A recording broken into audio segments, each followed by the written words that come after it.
All right. Well, welcome everyone. Let me get my official welcome and I'll keep letting people in as they come. So this is our Roundabout Books Tuesday virtual author night. We've been keeping our virtual events on Tuesdays. So if you missed one of our events, they're up on YouTube. If you're looking for more virtual events to watch from afar, please check out our website. My name is Julie. I'm the events manager at the store. So just a quick reminder about some upcoming events. This Saturday, we are celebrating Independent Bookstore Day with a grand reopening for our expanded space. We will have tote bags and goodies all day. And from 12 to 2, 6 Oregon authors will be seated around the store to promote their books. We're calling it Speed Date with an Author. And we've told them they have to tell you about their books in 2 minutes or less. On May 4th, Kim Michelle Richardson will join us via Zoom to discuss her new book, The Bookwoman's Daughter, which is the follow-up to The Bookwoman of Troublesome Creek. So if you're interested in that, check out our website to register. On May 5th, in the store will be Summer Michaud Skog, who will talk about her book, Fat Girls Hiking. And then, 2 weeks from tonight, on May 10th, international author Dervla McTiernan will be joining us from Australia via Zoom. We are going to live stream that in the store so people can come and watch it in the store while we talk to her in Australia for her new book, The Murder Rule. So if you want to find out about any more of those events, our book clubs, order books, and just all the news about books you should be reading, please check out roundaboutbookshop.com. And then I just want to remind everyone that tonight's event is being recorded for YouTube. You can also find all of our events back to May of 2020 on there. And now the reason we are here, Shannon Ables and her new book, The Road to La Papillon. I did take French for a long time. Oh, you nailed it. Daily Meditations on True Contentment. So Shannon's first book, Choosing the Simply Luxurious Life, A Modern Woman's Guide, describes the foundation of a simply luxurious life, one that prioritizes quality over quantity in each of our endeavors. In her second book, Living the Simply Luxurious Life, Making Your Everydays Extraordinary and Discovering Your Best Self, Shannon offers the tools to tailor your everydays so that you can live your best life, utilizing your strengths to reach your full potential. Now, in The Road to Le Papillon, Shannon focuses on daily meditations for the journey to true contentment. Shannon is a blogger, author, and podcaster who has lived in Bend since 2015 with her 2 dogs, one of whom is on the cover of this book. So Shannon, thank you so much for being here with us tonight, for supporting Roundabout Books as you have with your previous publications. So I turn it over to you to talk about this new book. Oh, thank you, Julie. I really appreciate this, sincerely. I was gonna say, when you join us, please share where you're from, your state, or the country you're from, and you already started doing it, so I don't even need to say anything anymore. So thank you so much for everyone who's come from Oregon, from around the country, and from around the world. Tanya, I think I saw Tanya from South Africa is joining us, so thank you, Tanya. Good to see you all. I want to begin, because most of you know me and you know The Simply Luxurious Life and you know the book, but some of you may not, and some of you may just be curious about what this daily contentment conversation is about. And that's what I'd like to introduce you to tonight. First, by simply talking about, this is a book about true contentment. The Simply Luxurious Life is living a life of true contentment. And often, while longtime readers know what I mean by contentment, often when we hear the word contentment, it's conflated with happiness. And what I tried to talk about in the blog, but indirectly, but also directly in certain chapters or entries in the book, is talk about the distinction between contentment and happiness. And because they are different, I like to think of contentment as kind of the parent. Contentment is the foundation, and happiness is the child. And how many happy moments you have is dependent upon how strong your base is. And if you look at chapter or the entry for October 16th, That's actually where I go in more depth about the difference in the origins of the word happiness and contentment. So if you want to dive deeper into how they're different, but they support one another, contentment supports happiness, check out October 16th. That's the entry that I talk about it. But moving into the entries that I want to share with you tonight, I have 3 entries I'd like to share with you from the book. Some you may have read already if you're reading it with the dates in the calendar, and one you haven't gotten to yet unless you've read ahead and read the whole book, and that's fantastic. I say dive into this book however you need to and want to, and that's what it's there for. I came across a quote though just recently, and it seemed a bit auspicious because I was preparing for tonight, and it just simply said, "Contentment is the greatest wealth." And of course, I go find my notebook and I write this down. And it seems like a simple statement, but with everything that I tried to teach about simply luxurious living. Okay, I'm not supposed to have anymore because I have my pillow. Oh, okay. Hello, Amy.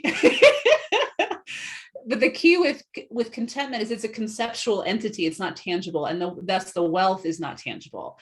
It's a feeling that goes beyond a thing you can buy. You can't buy contentment like you can buy your favorite pair of shoes. And I like this because it speaks to how valuable it is, but because it is so valuable, it is not easy to attain temporarily. So it's going to be difficult in the beginning once we figure out what components, and I am going to share with you the 5 key components to building the foundation of contentment at the end of our conversation today. They're actually simple components, but it's the building of those and strengthening those muscles of those 5 components that's hard when you've never worked out those muscles. And so you might be tempted to back off and give up. But once you get that muscle toned, then you feel that ease, then you feel that elevated living. And it's priceless because only you can do it, because it's aligned with who your true self is. But that kind of leads me to the 3 entries, and I'm going to show you the entries on the screen if I can get my screen to share properly here. I'm first going to begin with March 11th. Can you all see this on the screen? Okay, so I'm just going to read March 11th. If you want to follow along on the screen or with your book, feel free. But I feel like this introduces the idea of figuring out what you need, how to establish where to go for you. And this is going to be unique for you. And I pulled a quote from a wonderful documentary film I watched last year, using the idea of gardening. And the quote is from gardener Frank Cabot. His garden, he's since passed away, but he created a beautiful garden up in Quebec called Le Jardin des Quatre Vents. Here he says, gardens have to do with sensuality. All of our senses are involved. They play a very important role in one's reaction to a garden. And so the breeze and the leaves, you hear the leaves shaking and you smell the fragrance of the flowers and you get turned on by all these things happening. So think, you can't go wrong if you empathize the sensual elements in your garden when you make it. Now, again, he's talking about a garden, but think of your life. Think of what your true self and your direction is. And this is where you're feeling everything. You're experiencing it all. You're fully present. And that's what kind of inspired this entry. So I want to talk about a visit I took to a garden in France. During the summer of 2018, I arrived at the Jardin des Villandry. I practiced this, Jardin des Villandry, in the Loire Valley, pretty much by accident. I had been traveling around France for just over 2 weeks, was staying in a nearby chateau converted to a bed and breakfast, and was seeking a place of calm, somewhere to wander about without the clutter of tourists. I entered nearby gardens into my GPS, and Villandry popped up.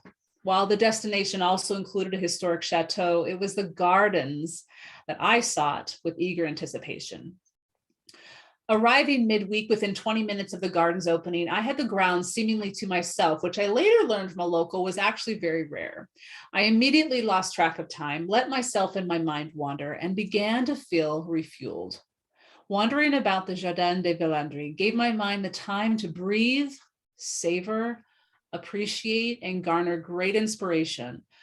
For we can learn a lot when we choose to garden, and in return, we are given much.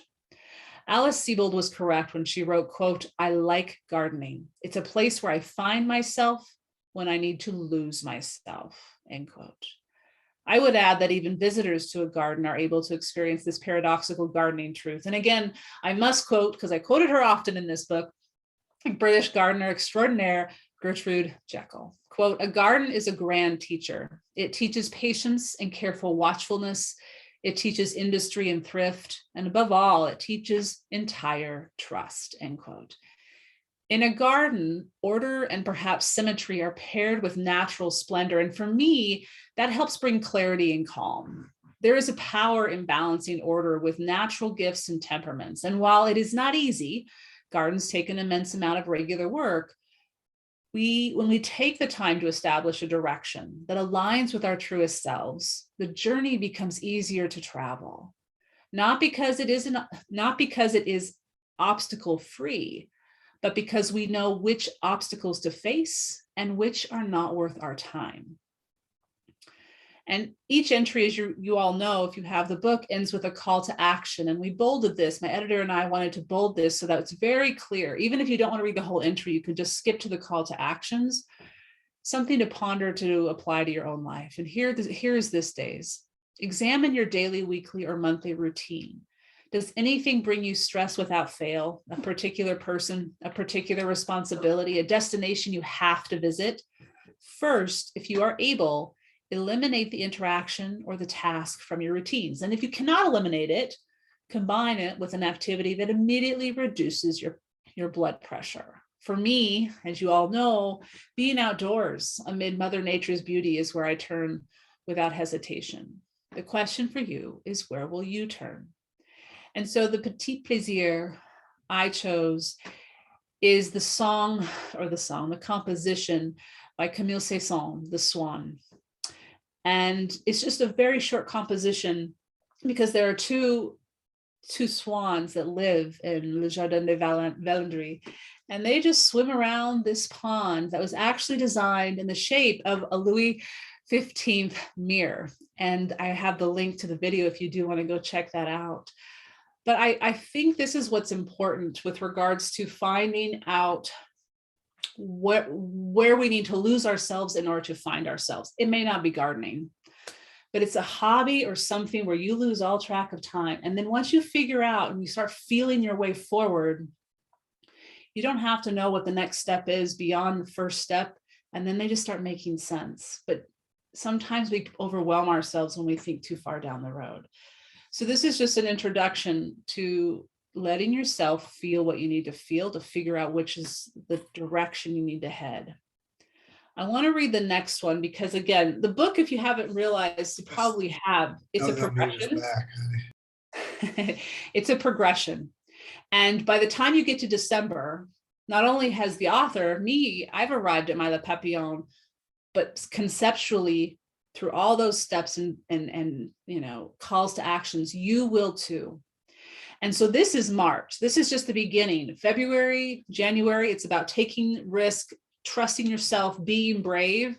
This one is gradually letting you feel your way, be with Mother Nature, be with the seasons, trusting something inside that you may not understand. But as you keep going through the book, it builds upon each other. And in April, it's about relationships and how we work with each other in all different types of relationships, collegial, personal. And so I want to turn to April 22nd. April 22nd is applying the lesson. Find out. That was my father's voice. Hi, Dad.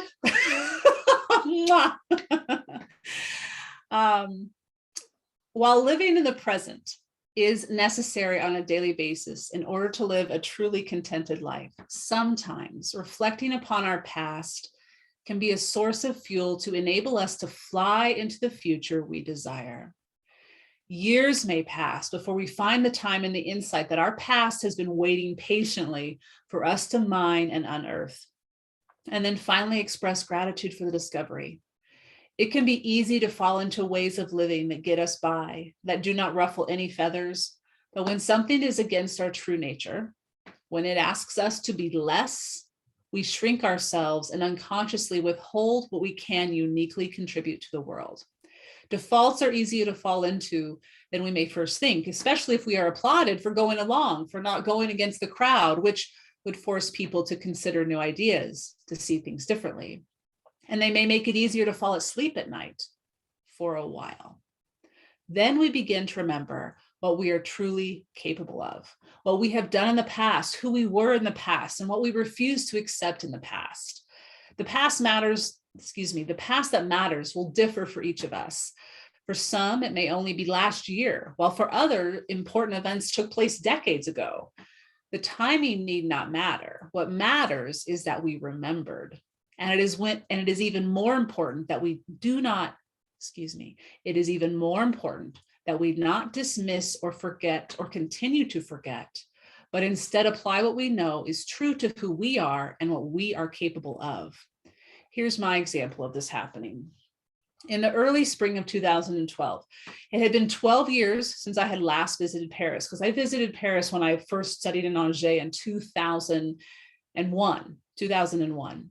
It was 2000, it was right when the millennial started.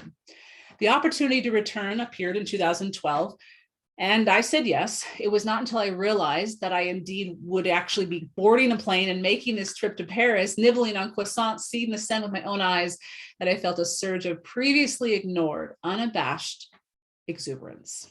It was as though a hibernating life force awoke from its slumber and a piece of me, of Shannon, returned. The wake-up call awoke me to an essential curiosity and passion not found anywhere else. And as it had been so long since I felt aligned with something I could not quite explain, I vowed to never let this realization slip away again. When we feel stuck or uncertain, we simply need to leave gaps or moments during our days to catch our breath, to set aside moments for our minds to wander, because this is how a new idea can enter. And when it speaks to us, when it lights us up, then we can recognize a before and an after. Recognize the awesomeness of the past that is asking to be part of your present. Use it for fuel. Use it to power your wings as you leave the ground and fly as you were meant to. If only you had not forgotten how. But now you know. So fly and soar and enjoy. I cannot believe that it had to take 12 years for me to remember and to dive into something that that woke me up. But it did. It took some life experiences for me to appreciate what France did for me. And if you have read ahead in June, you know that it broke me. I mean, I was crying in a phone booth in the June entry or introduction, but it was a good breaking open. And there was something that stayed with me. Maybe there's something in your past too that will help you get to where you will know which direction to head. I want to read this last one, and I'm going to take you all the way to November. Because as I said, the book is a progression of you getting closer to your true contentment, which is absolutely unique to who you are. It is that unique gift that only you can give and that the world needs, that is a positive contribution to the world. Yeah. And I want to begin. I want to begin by sharing a quote. This is one of my favorite quotes, and I want to make sure I get the name pronunciation correct here. This is from Mencius, who was a 4th century Chinese philosopher and was a disciple of Confucius. And again, this is November 28th. The title of this entry is Choosing to Be Self-Full. Quote, "It is true that water will flow indifferently to east and west, but will it flow equally well up and down? Human nature is disposed toward goodness, just as water tends to flow downwards. There is no water but flows downwards, and no man but shows his tendency to be good. Now, by striking water hard, you may splash it higher than your forehead, and by damming it, you may make it go uphill. But is that the nature of water? It is external force that causes it to do so. Likewise, if a man is made to do what is not good, his nature is being similarly forced." I'll speak to why I like this quote in this entry, but we can talk more about it in our conversation. I think it speaks very much to this idea of trusting your true self or be nudged by society to do something else, even if it's a good thing, but it's not in alignment with who you are and why this is not the right fit for you. The Simply Luxurious Life's mission statement, which I wrote in 2010, says the Simply Luxurious Life is something that I believe every one of us can attain if indeed we are seeking a truly fulfilling life instead of being led around by the nose, therefore, or thereby creating a life of true contentment. Recently, a reader expressed dislike for this phrase, being led around by the nose. However, I had paid careful attention when I chose this wording, and it does remain still. It can be hard to acknowledge that we have lived unconsciously, but when we do, we set ourselves free. Pulling back when we have initially gone along with what society nudges, dictates, or requires may cause immediate pain. If something is attached physically to your nose, the instinctive response is to walk forward and follow, if for no other reason than to avoid pain and feel immediate discomfort. And feel immediate comfort.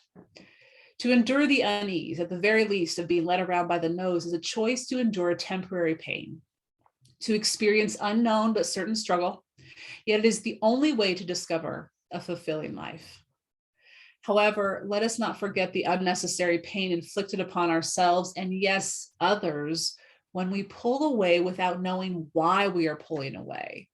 If we pull away, rebel, protest, resist simply because it is what others we wish to be aligned with are doing, then we are still following. How do we ensure we are conscious and knowing in our stepping away from being led around by the nose? Here's back to the quote, be like water. Mencius says that each person embracing their full and true nature is the single best gift we can give the world. It is an act of kindness and a necessity for a more peaceful world. In his statement, quote, if a man is made to do what is not good, his nature is being similarly forced, end quote. The phrase not good is anything that goes against one's innate being. As we begin to explore ourselves, our talents, our strengths, and our curiosities, it can be incredibly difficult and sometimes seemingly impossible to know what goes against our nature. But so long as we choose to do the homework of getting to know ourselves, we begin to understand conflicting approaches or ways of living. In my own life, each time I took a step that was more aligned with my true temperament, curiosities, and strengths, the water flowed more freely and seemingly effortlessly. Thus, the tranquility for my days improved, as did my ability to strengthen my skills, and most important, improve how I treated both myself and others. Quote, not being led around by the nose, end quote, reminds us to get to know ourselves, to speak truthfully and kindly to ourselves, and to find the courage within ourselves to live in alignment with what we discover.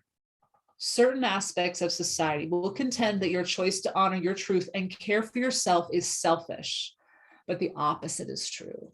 You are self-full, not full of yourself, but acknowledging and honoring who you are, sharing it with the world, and thus positively contributing in both your personal and professional life.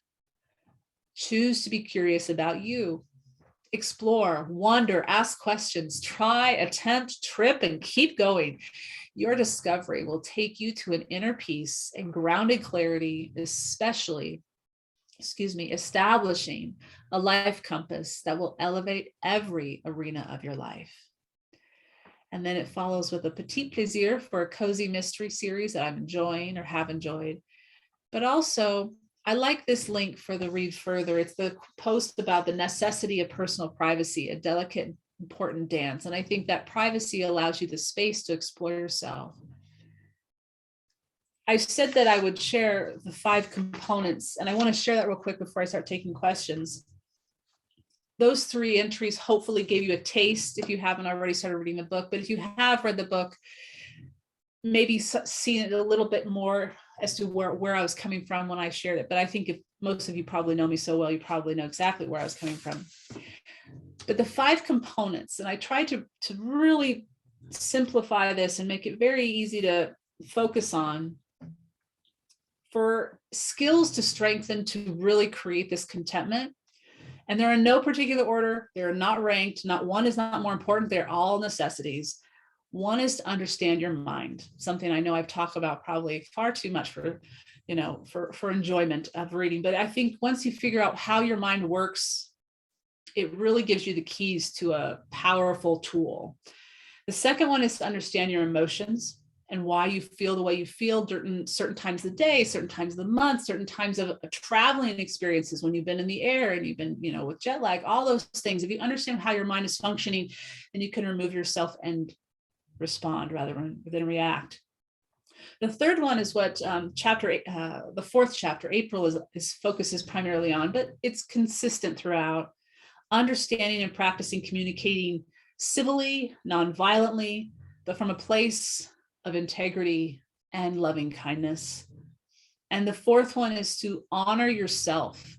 So you need to, know how to communicate effectively with others, but you also need to honor who you are and speak up for yourself and set boundaries.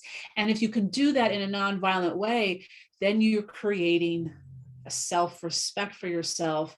And thus the path forward gets a little easier because people understand where you want to go. And those who want to help and support are there. And those who don't, you go your separate ways. I'm simplifying a little bit, but I think you understand what we're getting at there.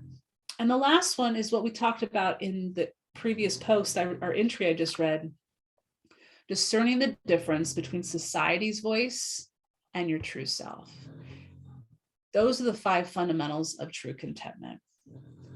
I think it's the analogy I like to use as far as why it's not easy to create true contentment at the beginning of the journey. It's kind of like sowing a seed in the garden, to use the garden metaphor. Some seeds take 3-4 weeks to finally show sprouting from the earth. And we have to wait those 3-4 weeks, and we don't even know if anything's happening below the surface. We have to trust that the work we put in is going to pay off. But once that seed sprouts, once you start seeing your efforts pay off, that seedling, if it turns into a perennial that's going to be growing for years and years in the garden, can be a part of a beautiful mature garden 20, 30, 40 years down the road. And the magnificence that those gardens can become is something beyond perhaps expectation. And so think of it as a upfront investment that may be exhausting, may be taxing, but it does pay off. It does pay off. I've rambled on far too much. I wanted to give you at least 30 minutes to ask questions, and I'm so sorry if I went on far too much. Julie, do you want to ask for questions, or I'll let you kind of monitor how you want to do this? I'll stop sharing here. There we go. Yeah, so we can do it a couple of ways. Again, sometimes when people are on their phones, unmuting or doing the video or chat, it can be hard to do either one. So if you have a question that you want to type into the chat window, I can read it. Or if you're familiar with Zoom and know how to use the raise hand function, then I can unmute you so that you can say your question out loud. We can do it pretty much, any way. So I just invite people to go ahead and do that now. Okay. I'm just going through the comments here. There we are. Yeah, we've got a lot of good. There we go. Good. Deborah, hello, Deborah. Sharala, hello. I'm just going through all the people I haven't said hello to yet. Catherine, Tammy, hello. Noreen's from England. Noreen, thanks for joining us. Oh my goodness, it's early there. Hello. And if you want to just write the question in the comments on the chat, that's fine too. Yeah. Absolutely. And I mean, you're welcome to unmute yourself. I'm trying to make sure we don't have multiple people talking at once, but yeah, anyone. While you're thinking of the question, I forgot I was going to share this anecdote. So that garden example, it kind of relates to this example I'm going to share now. I didn't include this in the book, and I don't know why I didn't, but it popped into my mind about February, and the book had already been through the editing process and was going to be published. And I was sitting with a friend and we were talking, and it came to me. I was like, oh my gosh. So when I had just returned from France, it was 2000. It was the fall of 2000. And I was an undergrad. And I was driving, I went to undergrad in Willamette Valley, and I was driving to Salem. I think I had an errand or something in Salem, Oregon. It was about a 30 minute drive. And it's on a back highway. And it's not super busy, but it's a vein that gets people to the small town I was going to college in Salem. And it was about 3 or 4 in the afternoon. And I come around this corner and all the cars were stopped, and I didn't understand why. And of course I stopped, and there was no accident. Nothing had happened. Everything seemed fine. But then I looked around, and why they were all stopped was there was a little dog running around the road, and it didn't know where to go. And everyone was staying in their cars because they didn't want to move. And this dog clearly didn't know where, and there were houses around, so it must have belonged to the houses. Well, my instinct was I got out of my car and I went, and a little dog, and it was not a puppy, but it was a small dog. And it was hiding underneath the Bronco in front of me. And I remember this car because I was big enough that I could crawl under it. And I was just like, I'm going to get this dog. So I crawl under the car and I grabbed the dog, and I let everyone know, so I was going to go knock on neighbors' doors. And so the traffic kept going, and the dog was safe. The dog was completely fine. Nothing had happened. And so I did. I didn't know where I was going, but I never got there. So I went to all the neighbors, and it was 3 or 4 o'clock in the afternoon. So most people were still at work. And this was 2000. So most people did still go to work. They didn't work from home. And I left notes on a handful of the houses. And so then I just went back to my college apartment, and I grew up with black labs and big dogs. And I had this small puppy or it was not a puppy, it was a small dog. And I'm like, oh my gosh, what food do I feed the dog? And at that point, I didn't have my own dogs because I didn't start having my own dogs until I was in graduate school. And so, but I was so excited to have a dog in my apartment. I was like, oh my gosh, I hope the owner calls me because I don't know how to take care of him. But oh my gosh, I'm so excited. Well, the owner called in about 2 hours. And what had happened was their young kid had left the door open, and this dog had escaped. And we met and we exchanged, and everything was fine. But this is why I want to share the story. There's a couple of reasons. Our contentment is something we all have within us. It's there, it's waiting to be watered, it's waiting to be fed and taken care of, but it is delicate. This was a Papillon. This dog was a Papillon. I had no idea. I mean, I'd never known a Papillon in my life. I'd never seen one. It was so sweet and so lovely and trusted me emphatically. And I would have taken care of it if no one had contacted me. I would have figured it out. But contentment, it's there. But if we ignore it, it can't help nurture the life that wants to live and be part of our journey. And so I don't know how to express this more fully. It's not something that's easy to buy. You can't buy it. It has to take conscious effort. You have to be present. But once you get the habits ingrained that work for you, that align with your true self, it does feel that it is habit, that it is natural, that you don't have to think about it. But it's a habit of being present. It's a habit of those skills I shared a few minutes ago. And it is so powerful. I don't know beyond that if I was inspired to have a dog the next year when I had because I did welcome a pup into my life my first year graduate school, which was the following year. But let me tell you, having a pup in my house for just 2 hours that was happy just to be in my company, it was life awakening for me in a small moment. So that was the one story that didn't get in the book that probably should have gotten into it, but it did not come to the forefront of my mind until February. And I don't know why. It's kind of interesting. Oh, someone just asked a question. Okay, so a couple. So Kim asked, she says, I'm fascinated and inspired by your transition from high school teacher to author, blogger, inspirer. What pushed you, inspired you, etc., to take the leap? Good question.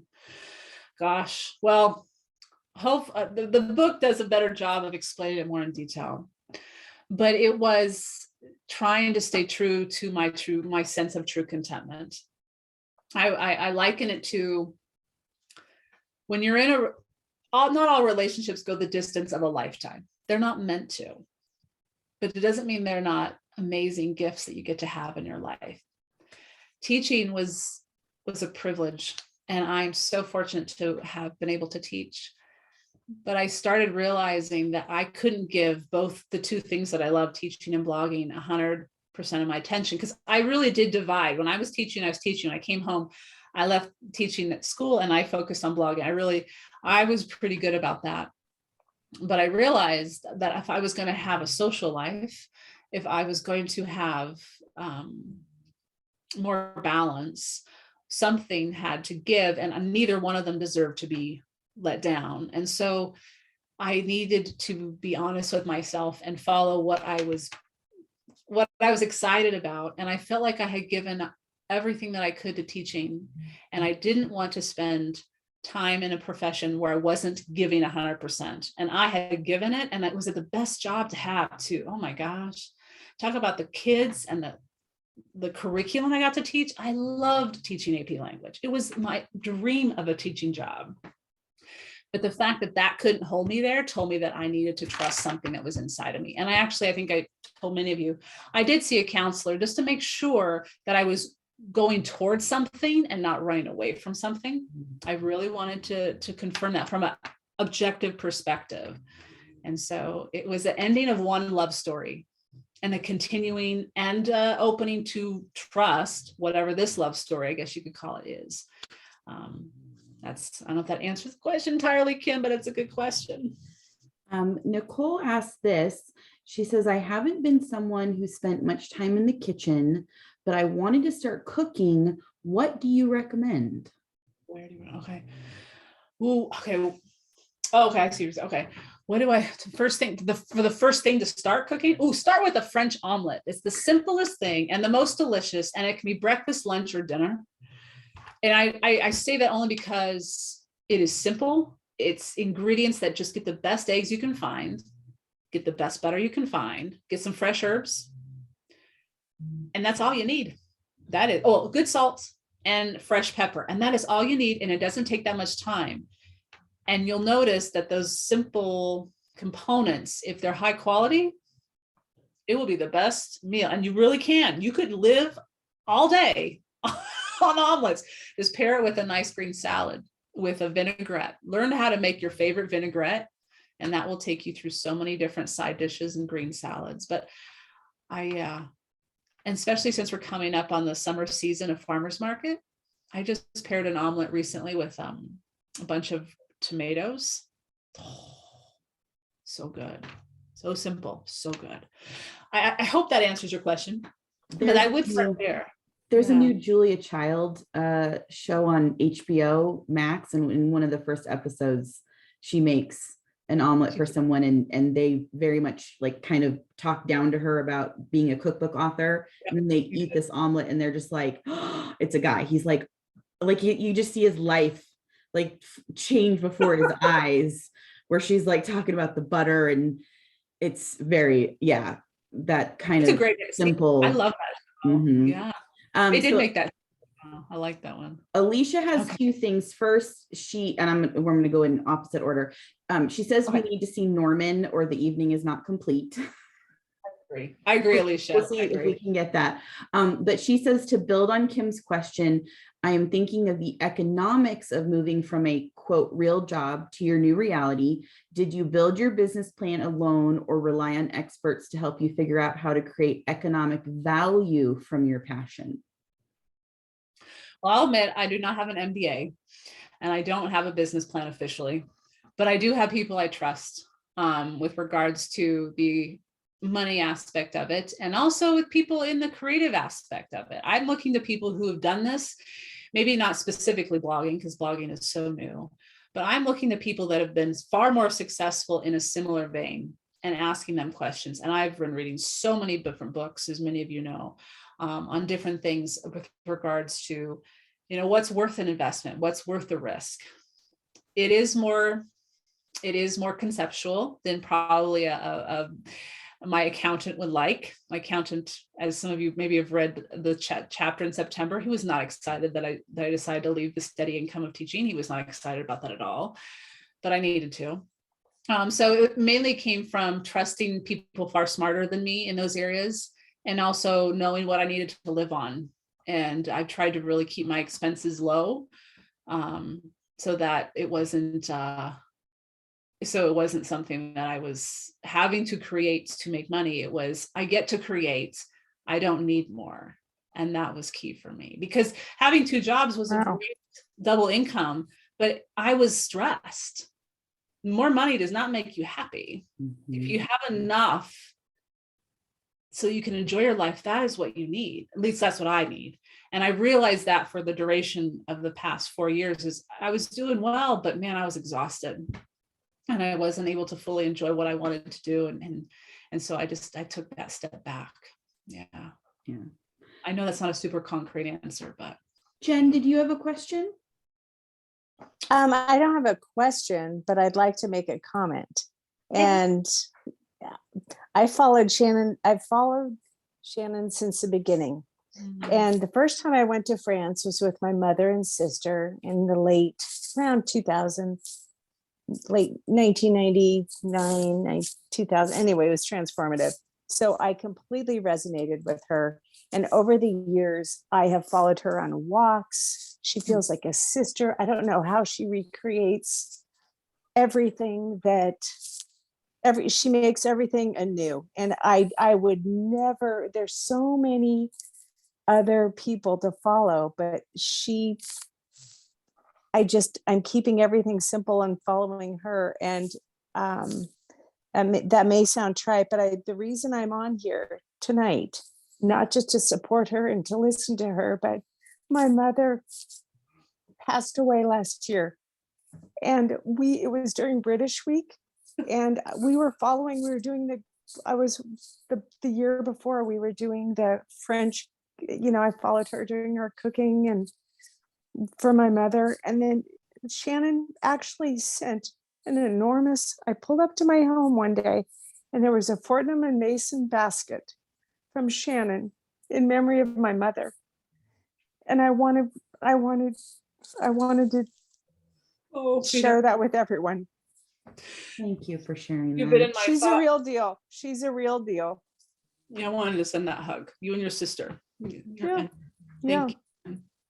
And I don't mean to bring it down. It's actually very positive and it's lovely and fantastic. But I have that hamper and anyway. Oh, thank you. Yeah. Thank you. And kudos on this book. I'll tell you, it is just, I am so happy for you. I mean, every tiny little thing from the wallpaper to this and that, and everything else can just go by the wayside. I want to see what you're doing. Oh, you're so sweet. Thank you for joining us today, Jen. I'm so happy that you're here. Really, truly. It's good to see you. You too. And also, just in addition, you really have a gift for not just extrapolating what we need to hear, but to keeping it fresh and anew.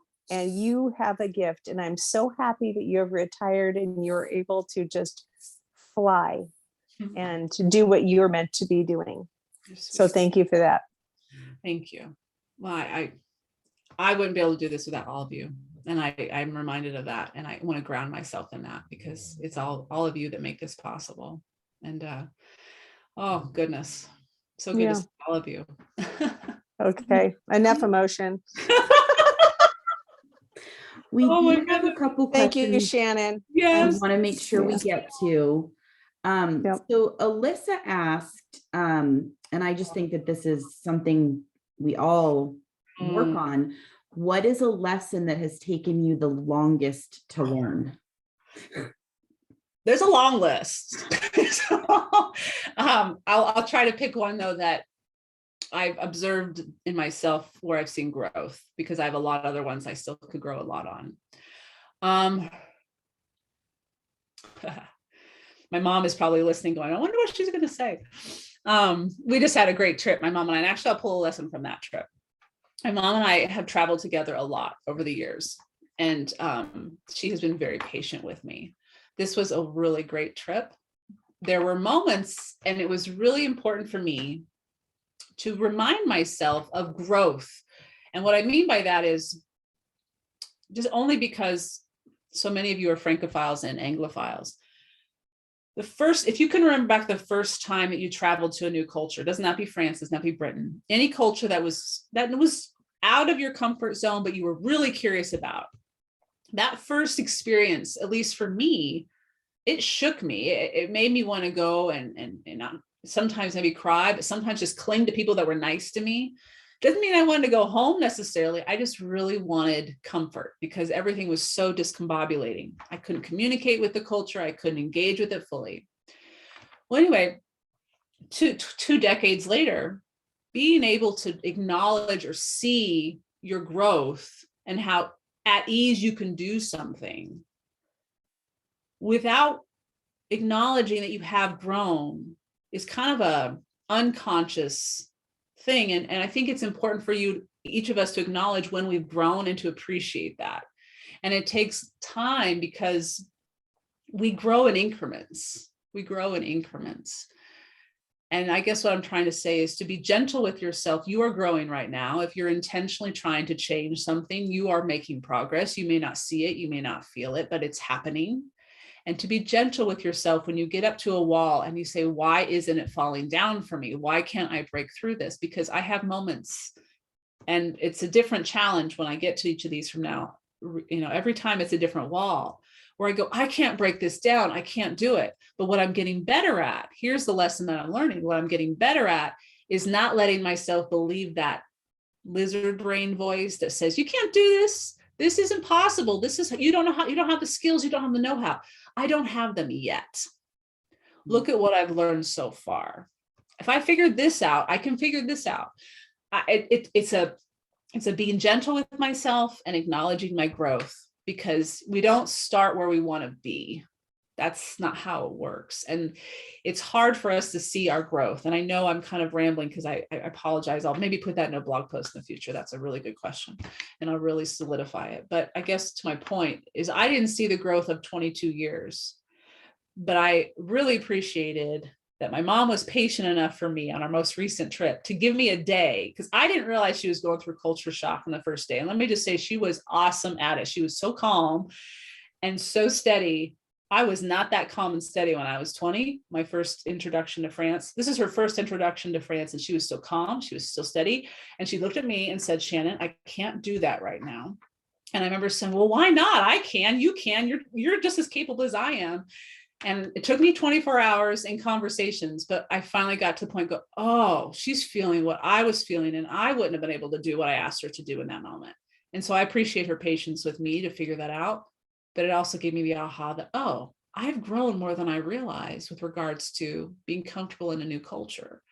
And I think that's just synonymous with any growth that we're trying to do. If we keep at it, if we're trying to grow. Anyway, I hope I answered a little bit, Alyssa. I know that was kind of a bit of a wander. Alyssa has a question I do want to get to, but I just wanted to read a couple of the comments. Kathy just shared this, and I really like it. A quote I recently came across: I am not afraid. I was born for this. Joan of Arc. I try to remember this when unexpected situations come up. And something that you talking about right then with growth that kind of made me think of it is something as simple as, I used to be so afraid to call someone, whether it was a doctor's appointment, trying to schedule, like to pick up a U-Haul, that I would be like, oh, I'm going to put this off. And I got a bed delivered today and it was missing something. And I literally just called the store and I was like, hey, my bed was delivered 15 minutes ago, but this thing wasn't there and it was on my list and I just want to know. And they're like, we've got it at the store, come pick one up tomorrow. And I didn't, it's those things that when you're younger, you're like, they're going to be mad at me, or I'm asking the wrong question. And I have friends who are younger that will say like, how did you do that? And I'm like, man, you just have to learn to do it, because sometimes it just feels wrong. It feels like you shouldn't be, and there's no shouldn't. But Alyssa has one more, and I really like this. As a fellow highly sensitive person, can you share about your process of viewing sensitivity as a strength? Okay. Yes. Number one, as a highly sensitive person, and again, everyone's different. There's a continuum, so I don't want to speak absolutely. But I think your attention to detail, for me, it's attention, and I am not perfect at decorating. I know not everyone loves this wallpaper. I adore it, but I know some people get on the call and they're like, what are you doing with your wallpaper? But I see little details with decor. I see little body mannerisms with people. I've noticed when someone else's energy is nervous and I try to make them more comfortable. I think that's a strength. If you use it, as I was saying earlier, if you use it with the intention of being loving and kind towards people and holding yourself in integrity, you don't use it to then manipulate, which I know this audience is not like that. But I think it's a skill that you can use to better relate with people, to discern what's working, what's not. If it's a design project, a graphic arts project, for me, that's one thing. I'm trying to think what else off the top of my head. It might be your taste buds. It could be so many different things. You will know whatever perks your antennas up. See how you can offer that observation to benefit others, the world, yourself. And it might take some honing. You might have to step into a different world or a different hobby to get into where that would really resonate. But I think for me with my writing, maybe it's the words. I am so particular about language. I think I might drive some people crazy, but I am very particular about word choice. And it did come from teaching, but it also just because every word matters. Every word has a connotation. And especially when for all the Francophiles out there, when you go to France and you can't say precisely what you want to say, it is very disorienting, but it makes you also appreciate the English language that you know so well. And then you come home and you start, at least for me, I start paying attention to how I'm speaking and to trying to do so as clearly as possible and with as much intention and specificity as possible so that someone knows I really love them and this is what I appreciate about them. Norman doesn't understand English, but he knows exactly what I'm saying. I mean, I'm saying very specific things. But my point is, I think whatever it is your antenna perks up on, that might be something to explore because you are noticing something that probably a lot of people aren't noticing. Yeah. And you probably take it for granted because you've been doing it all your life. You have something special. Well, I think we'll wrap it up now. I just want to remind everyone, and I know for those of you joining us from far away, you may have already bought Shannon's book from her website, etc. What I will say this is, if you haven't already, please consider buying it from Roundabout Books. But also, if you're not local to us, and we totally understand, please buy it from your local independent bookstore. If they can reach out to Shannon, get copies, etc. One of the things that these last 2 years have shown us is that indie bookstores will continue to keep great authors in business as well as their communities. So I just want to remind everyone to support local. And if you are again in our area, please come by and see us this Saturday for Independent Bookstore Day. Go to your local indie for that because it's a big deal. Oh my goodness. He was sleeping. He's not up on the screen. Okay, I'll get him up on the screen. Oh, there he is. Oh, how sweet. You were sleeping, weren't you? He was zonked out underneath the desk, but he's here. Oh, thank you. Oh, I just love dogs. So yes, thank you so much everyone for being here tonight. Go check out the new show about Julia Child and get inspired to cook because she's amazing. And Shannon, hopefully, maybe we'll do an in-person event for, the more local community soon. But anytime you have a book, you let us know. We'll do another, event with you. Thank you, Roundabout. I so appreciate Julie and Cassie and the whole team at Roundabout. You all have been so supportive of your local authors. And I really thank you for hosting this. We love our authors. We love our customers. Independent bookstores are a community necessity. So yeah, we will continue to be here and we hope our customers will as well. So I will get this recording to Shannon so that she can put it up on her page. But again, it will be on our YouTube Roundabout Books and again, other events. And we'll just see you around. Happy reading, everyone, and happy spring. Thanks for coming, everyone. It was really good to see everybody. Thank you, everyone. Have a great rest of the evening. Have a good evening.